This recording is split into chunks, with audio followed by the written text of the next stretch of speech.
Good morning, class. This is Sonal, your social science teacher. I hope you all are doing good. Today we will discuss the answers of block 11 rivers, which we have completed. So be ready with all your essentials.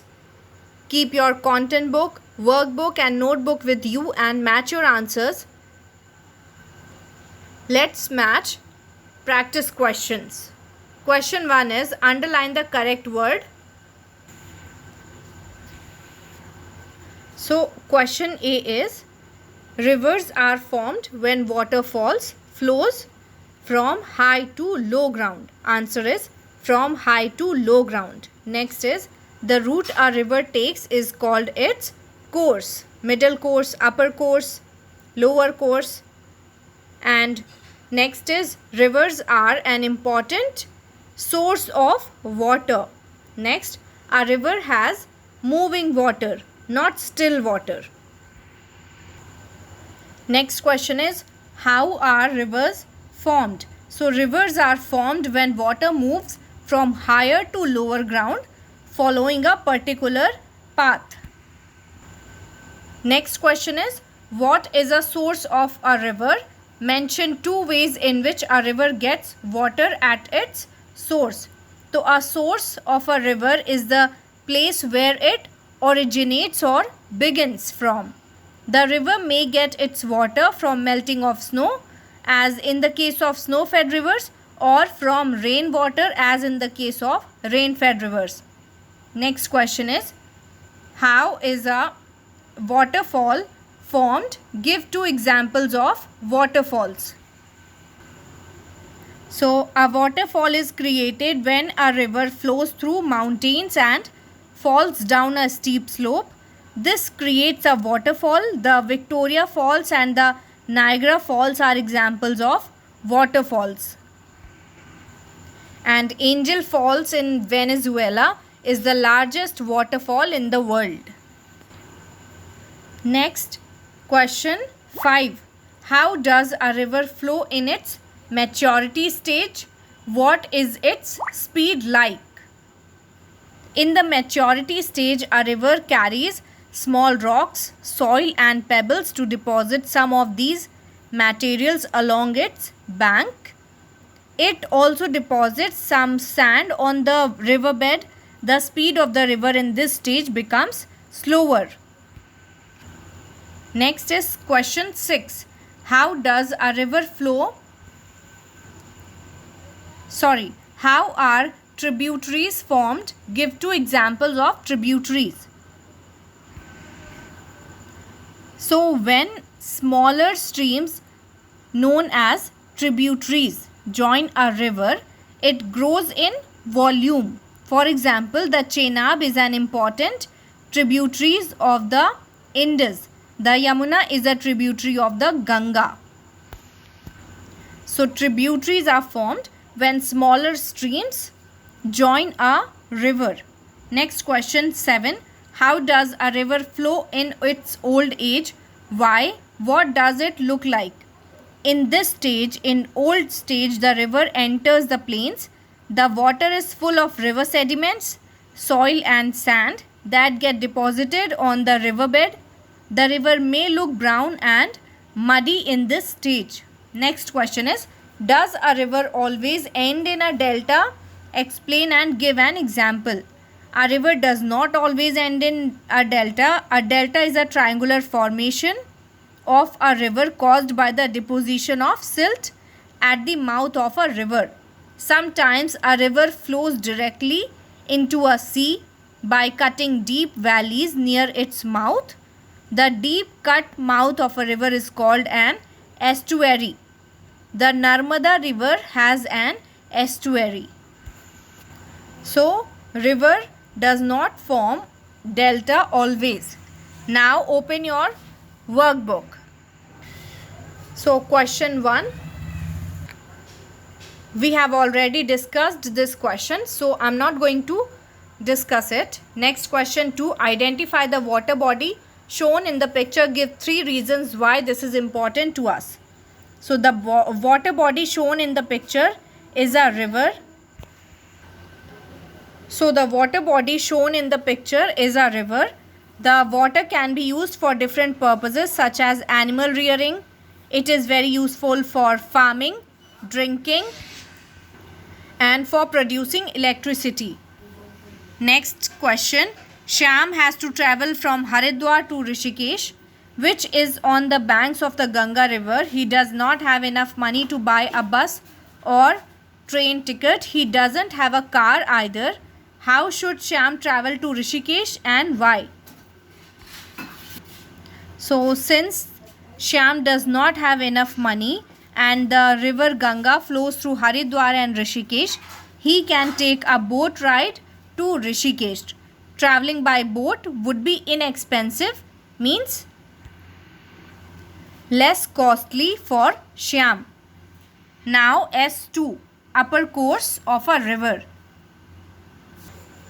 So rainfall is source of a river, and glaciers and lakes also rain-fed rivers, and springs is like an oasis, is a pool of water.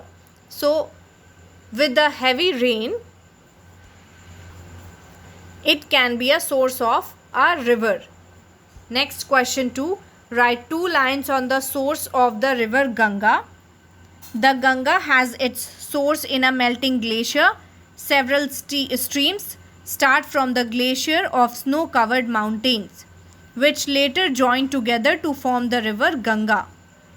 Next question. Identify this feature. How is it formed? The feature of the water body shown in the picture is of a waterfall. As the water falls down the steep slopes from a great height, it creates a waterfall. Next, S3, middle course of a river. State true or false. Question A. When a river reaches its middle course, it is known to have reached its maturity. True. A river moves very fast in its middle course. False. In middle course, the speed of the river slows down. Next is, in the middle course, the size of a river becomes smaller. False. So third is false.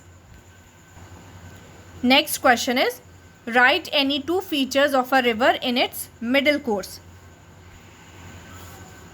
So in the middle course or the maturity stage of a river, the size of a river becomes larger as many tributaries join it.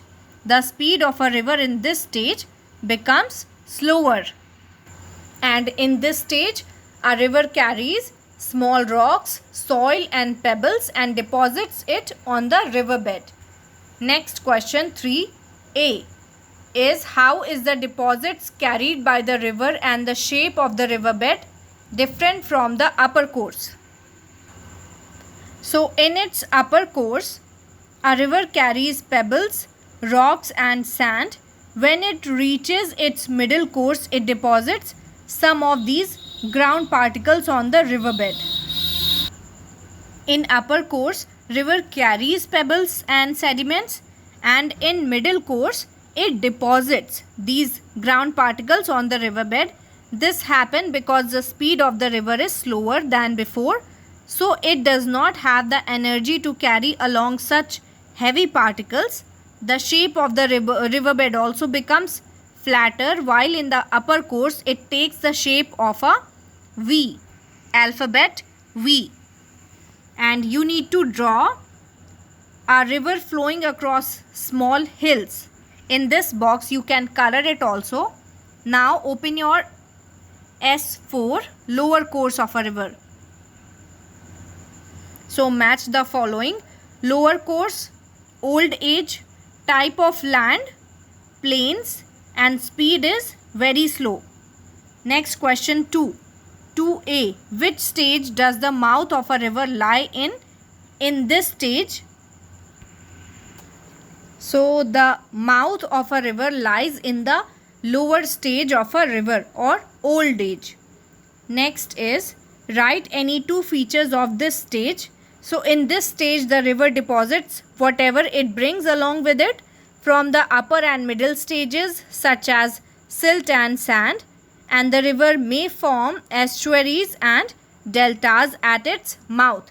and the speed of the river is very slow in this stage. Next question, study the mouth of the river in both images. What is the difference? Give one example of each. So first picture is showing a delta.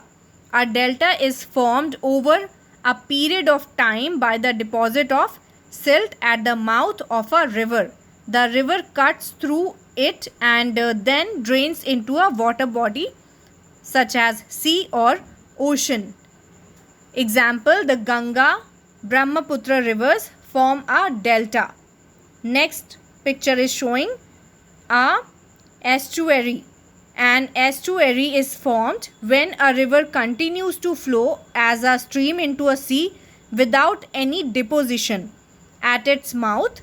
Example, the Narmada river forms an estuary.